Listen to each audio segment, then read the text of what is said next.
Assalamu alaikum, wa rahmatullahi wa barakat. Aujourd'hui nous allons répondre à la question de savoir si Bouddha était vraiment un messager de Dieu. Déjà il est important de savoir que le principe en islam est que Dieu a envoyé des messagers à tous les peuples.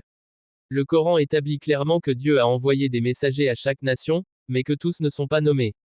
Sourate 7, verset 36. Nous avons envoyé dans chaque communauté un messager.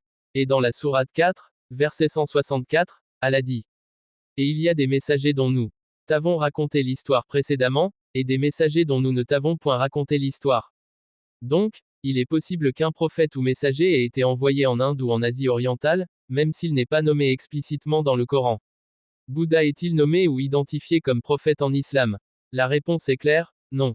Le nom de Bouddha n'apparaît ni dans le Coran, ni dans la Sunna, ni dans un consensus des savants.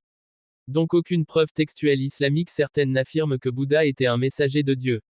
Cependant, certains savants musulmans anciens et contemporains ont émis des hypothèses, sans certitude que Bouddha pourrait avoir été un prophète ancien dont le message original aurait été altéré avec le temps.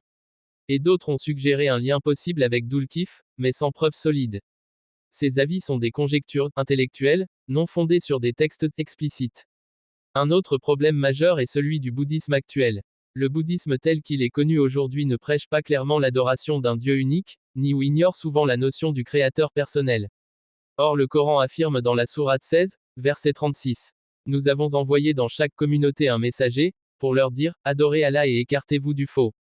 Et enfin, nous n'affirmons pas que Bouddha était un messager, car aucune preuve révélée ne l'établit. Et nous ne le nions pas catégoriquement car le Coran mentionne des messagers non nommés. Mais nous croyons qu'Allah a envoyé des messagers à tous les peuples. C'est la voie de la rigueur islamique, ni affirmation sans preuve, ni négation sans preuve. Et c'est ainsi que je mets fin à cette vidéo. Si elle vous a plu n'hésitez pas à liker, partager et surtout vous abonner. À la prochaine.